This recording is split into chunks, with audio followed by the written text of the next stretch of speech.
আমরা জানি যে শেখ হাসিনা স্বৈরাচারী প্রধানমন্ত্রী হিসাবে বিতাড়িত হয়েছেন। তিনি দেশত্যাগ করতে বাধ্য হয়েছেন। আমরা যদি একটু ফিরে তাকাই, শেখ হাসিনা কি ট্যাঙ্কে চড়ে কিংবা খাকি পোশাক পরে তিনি ক্ষমতায় এসেছিলেন কিনা? তা আসেন নাই। তিনি একটা নির্বাচনের মাধ্যমে এসেছিলেন। 2008 সালে একটা নির্বাচন হয়েছে, যদিও এই নির্বাচন নিয়ে কিছু কিছু প্রশ্ন আছে। একটা নির্বাচনের মাধ্যমে তিনি ক্ষমতায় এসেছেন, কিন্তু ক্ষমতায় এসে তিনি 15-16 বছরের মাথায় এমন পর্যায়ে গিয়েছেন, এমন স্বৈরতন্ত্র প্রতিষ্ঠা করেছেন, তিনি মানুষের যে এই স্বৈরতন্ত্র প্রতিষ্ঠার মাধ্যমে মানুষের এমন রোষানলে পড়েছেন যে তার বিরুদ্ধে একটা অভ্যুত্থান হয়েছে, তার সরকারের বিরুদ্ধে, তার দলের বিরুদ্ধে, এবং তিনি বিতাড়িত হইতে বাধ্য হয়েছেন। আমি আগেই বলেছি, শেখ হাসিনা কিন্তু নির্বাচনের মাধ্যমে ক্ষমতা এসছে, কিন্তু শেখ হাসিনা কীভাবে স্বৈরতন্ত্রে পরিণত হইল, স্বৈরাচারী পরিণত হইল? শেখ হাসিনা স্বৈরাচারী পরিণত হইল কারণ একটা স্বৈরাচারী ব্যবস্থা আমাদের দেশে বিরাজমান ছিল।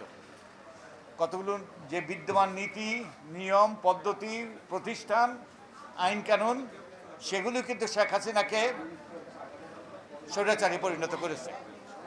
এবং এর সাথে তিনি কিছু কিছু আইন কানুনে পরিবর্তন এনেছেন, সংবিধান সংশোধন করেছেন। যিনি সংবিধানের পঞ্চদশ সংশোধনী সংশোধন করেছেন, সংবিধানের পঞ্চদশ সংশোধনী তিনি এনেছেন, যার ফলে তিনি আমাদের উপর স্বৈরাচার হিসাবে জেগে বসেছেন আমাদের ঘাড়ে।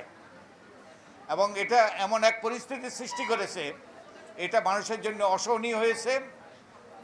তিনি এর মাধ্যমে আমাদের ভোটাধিকার হরণ করেছেন, দেশে একটা লুটপাটের স্বর্গরাজ্যে, বাংলাদেশকে একটা লুটপাটের স্বর্গরাজ্যে পরিণত করেছেন। তিনি ক্রনি ক্যাপিটালিজম সৃষ্টি করেছেন, এবং তিনি বহুভাবে যে আমাদের যে বিদ্যমান প্রতিষ্ঠান, পদ্ধতি, সবগুলোকে তছনছ করে ফেলেছেন। তিনি একটা ধ্বংসযজ্ঞ চালিয়েছেন। এই প্রেক্ষাপটেই একটা গণ অভ্যুত্থান হয়েছিল, এবং জনদাবির মুখে, গণ অভ্যুত্থানের মুখে তিনি পালাতে বাধ্য হয়েছেন। এখন এরপরে একটা অন্তর্বর্তীকালীন সরকার হলো। অন্তর্বর্তীকালীন সরকারের দায়িত্ব হলো যে একটা নির্বাচন করা, সুষ্ঠু নিরপেক্ষ নির্বাচন করা। একই সাথে যেই সব নিয়ম, পদ্ধতি, প্রতিষ্ঠান শেখ হাসিনা দানবে পরিণত করেছে, সেগুলোর সংস্কার করা। এই জন্য সরকার 11টি সংস্কার কমিশন করেছে। এখন একটা ঐক্যমত্য কমিশন হয়েছে, যে ঐক্যমত্য কমিশনের ভিত্তিতে এখন যে আমি একজন ঐক্যমত্য কমিশনের সদস্য, আমরা রাজনৈতিক দলের সাথে আলাপ আলোচনা করছি। আলাপ আলোচনা করে কতগুলো সংস্কারের ব্যাপারে, মৌলিক সংস্কারের ব্যাপারে আমরা একমত হওয়ার চেষ্টা করছি। এটা রাজনৈতিক দলের সাথে আমরা ঐক্যমত্য কমিশনের আলাপ আলোচনার ভিত্তিতে আমরা কতগুলো সুপারিশ প্রণয়ন করব। আমরা আশা করি এটা একটা জাতীয় সনদে পরিণত হবে, এবং এটা স্বাক্ষরিত হবে, যেটা প্রয়োগ করা, যেটা মেনে চলা রাজনৈতিক দলগুলো মেনে চলতে বাধ্য হবে। কিন্তু রাজনীতিবিদরা সব নাগরিকদের তত পরিচিত করে না।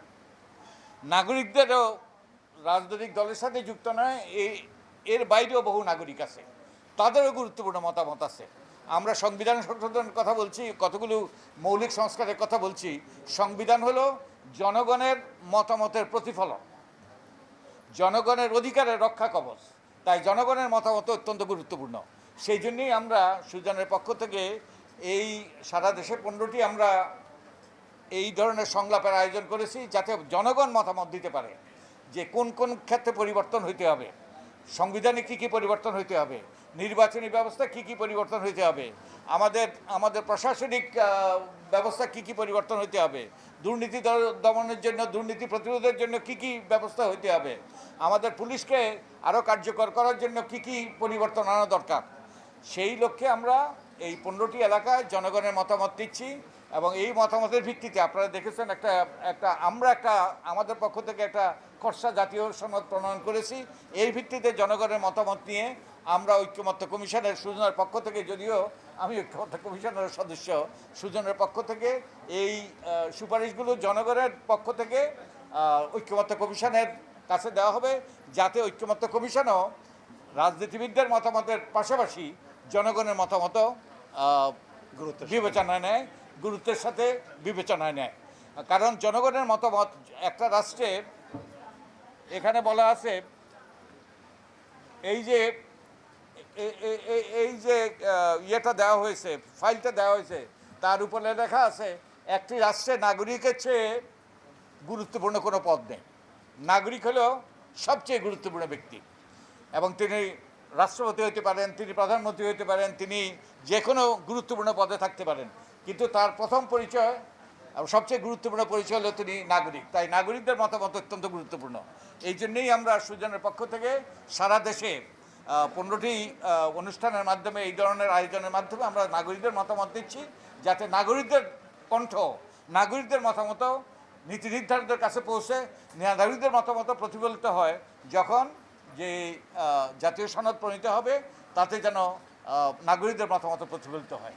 তো এই জন্যেই আয়োজন। তো আপনারা যারা গণমাধ্যম কর্মী আছেন, যারা এই বিষয়টা এখানে কভার করার জন্য এসেছেন, এই বিষয়টা তুলে ধরার আমি আপনাদেরকে অনুরোধ করব, যাতে অন্যান্য নাগরিকরাও জানতে পারে, তারাও তাদের মতামত ব্যক্ত করে, যাতে সকল নাগরিকের, রাজনৈতিক দলের পাশাপাশি সকল নাগরিকদের মতামত জাতীয় সনদে প্রতিফলিত হয়, যার মাধ্যমে আমাদের একটা সুষ্ঠু নিরপেক্ষ নির্বাচনের পথ সুগম হয়, এবং তার ফলে আমরা যেন, আমাদের যেন একটা গণতান্ত্রিক উত্তরণ ঘটে। তার মানে একটা টেকসই গণতান্ত্রিক ব্যবস্থা যেন আমাদের দেশে প্রতিষ্ঠিত হয়।